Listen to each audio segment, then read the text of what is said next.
आज हमारे साथ में मौजूद है बहुत अहम मुद्दे पे बात करने के लिए, चर्चा करने के लिए, अनुसूचित जाति प्रेसिडेंट मोर्चा की अध्यक्ष नागपुर की मोहिनी रामटेके मैम। इनसे हम लोग जानने की कोशिश करेंगे कि हाल ही में जो महिलाओं के साथ में जो दुर्व्यवहार कोलकाता में हुआ, जो महिलाओं के साथ दुर्व्यवहार बदलापुर में हुआ, और बीजेपी में महिलाओं का रिप्रेजेंटेशन क्यों कम है, कई सारे तीखे सवाल इनसे हम लोग आज पूछने वाले हैं। कई सारे इनके क्या फ्यूचर प्लान्स है उसके बारे में भी बात करेंगे। सबसे पहले मैम बहुत बहुत शुक्रिया हमारे लिए वक्त निकालने के लिए।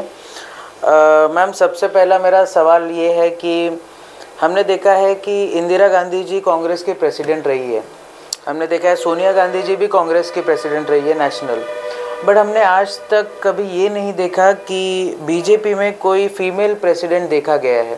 क्यों आपको ऐसा लगता है कि बीजेपी जो है वो फीमेल को उतना रिकग्निशन नहीं दे पा रही? सबसे पहले तो आज आपने यहाँ मुझे बुलाए, उसके लिए मैं बहुत बहुत धन्यवाद करती हूँ आपका।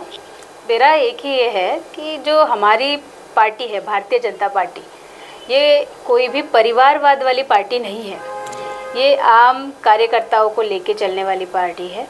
तो इसीलिए ऐसा कुछ है नहीं कि महिलाओं को जैसे अभी तक बनाया नहीं गया है।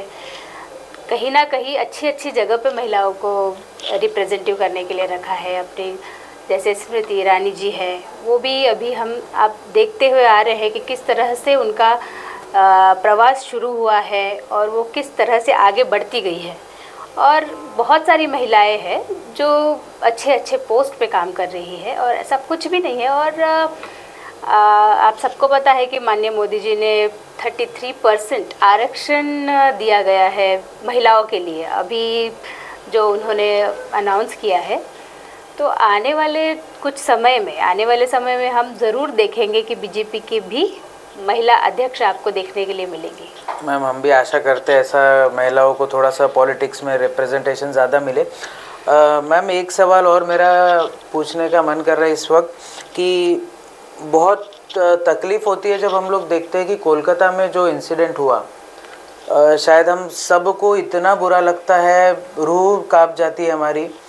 और जिस तरीके से उस डॉक्टर के साथ में बर्बरता की गई और जिस तरीके से इसको पॉलिटिसाइज़ किया गया, मैम आपको बीइंग अ विमेन आपको क्या लगता है क्यों महिलाओं के लिए इतने सशक्त कानून बनाने के बावजूद भी हमारे देश में महिलाएं सेफ क्यों नहीं है?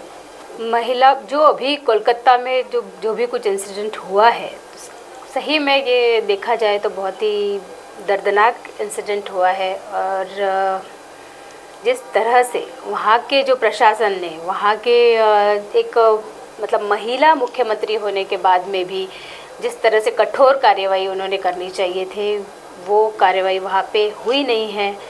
और मतलब प्रशासन को वो लोग धज्जियाँ उड़ाते हुए मतलब हॉस्पिटल पे हमले कर रहे हैं, बाकी लोग ये सब चीज़ें कर रहे हैं। ये सब नहीं करते हुए जो किस वजह से ये सारी चीज़ें हुई उसके तह तक जाना चाहिए। तो वहाँ पे जिस तरह से ममता बनर्जी अपना रैलियाँ कर रही है, बाकी भी चीज़ों में इन्वॉल्व है, और इस तरफ ये इस इंसिडेंट पे वो ध्यान नहीं दे रही है। इसके पहले भी बहुत मुद्दे हुए वहाँ पे, तब उनका जो ये था बहुत ज़्यादा आक्रामक तरीके से उन्होंने सारे चीज़ों को निपटाया है। बट इस केस पे वो पूरी तरह से ध्यान नहीं दे पा रहे हैं और पुलिस प्रशासन भी इस पे नज़रअंदाज किया जा रहा है इस घटना को। तो ये अत्यंत बहुत ही दुर्भाग्य की घटना है जो हमारे यहाँ हो रही है।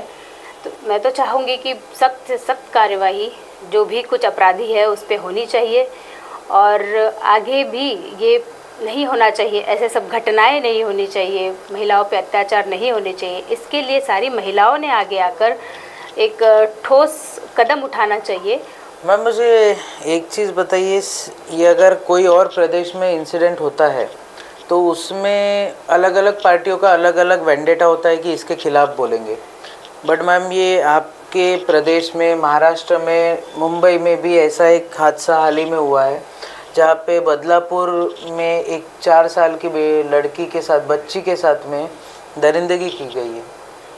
इसके बारे में आप क्या सोचते हैं कि बदलापुर में जो घटना घटी है वो एक विकृत मानसिकता का प्रमाण हमारे सामने दिखाई दे रहा है। और बहुत ही यानी दुर्भाग्य की बात है कि आज भी समाज में इस तरह के वर्ग के लोग हैं जो इतनी गंदी मानसिकता अपनी रखते हैं। तो ये बहुत ही शर्मनाक बात हमारे लिए है। और इस पे सबसे बड़ी शर्मनाक बात तो ये है कि ये जो इंसिडेंट हुआ है, इस इंसिडेंट पे हमने यानी पॉलिटिक्स लेवल पे लेके जाके राजनीति कर रहे हैं। ये सबसे बड़ी संवेदनहीनता की बात है, ये हमने नहीं करना चाहिए।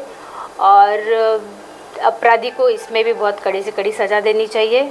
और इस तरह के जो मानसिक रोगी है, मानसिक विकृतता जो लोग फैला रहे हैं समाज में, उन पे भी कठोर कार्रवाई होनी चाहिए। हम पॉलिटिक्स पे आते हैं। अभी आने वाले समय में विधानसभा चुनाव होने वाले हैं, तो आप बीजेपी की तरफ से है, तो आपको क्या लगता है बीजेपी का क्या रोल, और बीजेपी को अब क्या वापस सत्ता में आते हुए देख रहे हैं महाराष्ट्र में, और नागपुर में क्या हवा चल रही है इस बार बीजेपी की? समझ लीजिए कि हम लोग नागपुर में बीजेपी की ही सरकार आने वाली है, क्योंकि जिस तरह से मुख्यमंत्री शिंदे जी और उप मुख्यमंत्री देवेंद्र फडणवीस जी जिस तरीके से काम कर रहे हैं, यानी उनका काम ऊपर से लेके निचले वर्ग तक उनका काम यानी कंटिन्यू चल रहा है। अभी आज सबसे बड़ी बात तो ये है कि महिलाओं में खुशी है कि जो माझी लाड़की बहन योजना, तो इसमें हजारों लाखों करोड़ों महिलाओं को उन्होंने ये योजनाओं का लाभ दिलाया है। और सही में मैं बता रही हूँ कि यानी मैंने खुद कई लोगों के फॉर्म्स वगैरह भरे हैं, उनको ये योजनाओं के बारे में बताया है। और जब उनके खातों में ये जो उनके द्वारा दी हुई जो भेंट, मुख्यमंत्रियों के द्वारा जो भेंट दी गई है, तो उनके आँखों में एक आंसू मुझे मतलब दिखाई दिए कि उनके लिए एक जो 1500 रुपये की रकम आ रही है, ये बहुत मतलब जो सही में जो जिन्हें गरज है उनके लिए बहुत बड़ी बात है ये। तो ये योजना जिस तरह से उन्होंने लाई है, तो वो बहुत ही मतलब सराहनीय योजना है। मैडम, आपने लाड़की बहन योजना के बारे में बात की। मैम, क्या इलेक्शंस के बाद भी ये योजना चालू रहेगी या फिर ये योजना को फिर ठंडे बस्ते में डाल दिया जाएगा? हमारे सरकार ने ये योजना को स्टार्ट किया है और वो मतलब ये शुरुआत उन्होंने ही की है। और उनका कहना है कि जो आज 1500 रुपये वो दे रहे हैं, तो आगे बढ़ा कर भी वो 1500 से वो और ज़्यादा करने वाले हैं। वो आने वाले चुनाव के बाद में उन्होंने ये सब भी योजनाएं आगे बना के रखी है, ताकि जो हमारे यहाँ की जो गरीब शोषित पीड़ित महिलाएं हैं, उनको ये सब चीज़ों से जूझना ना पड़े और उनकी एक आर्थिक मदद हो। मैम, आप जब फील्ड पे जाती है या ग्राउंड पे जाती है, लोगों की समस्याएं सुनती है, लोगों की दुख दर्द समझने की कोशिश करते हैं, तो आपको क्या लगता है कि मूलभूत सुविधाएं लोगों को क्या चाहिए? लोग क्या चाहते हैं कि गवर्नमेंट उनके लिए क्या करे? क्योंकि हम लोग जो ऊपर वाले स्तर पे लोग हैं, उनको लगता है कि भाई हफ्ते में एक बार मूवी चले जाए, एसी में बैठे पॉपकॉर्न खाए, ये करे वो करे। बट जो निचले स्तर के लोग हैं या ग्राउंड लेवल के लोग हैं, जिनकी रोज़मर्रा की ज़िंदगी भी इतनी कठिन हो गई है कि वो लोग इन सब चीज़ों को ख्वाब ही समझते हैं, तो आप जब ग्राउंड लेवल पे जाते हैं तो आप क्या महसूस करते हैं? अच्छा सवाल है ये भी।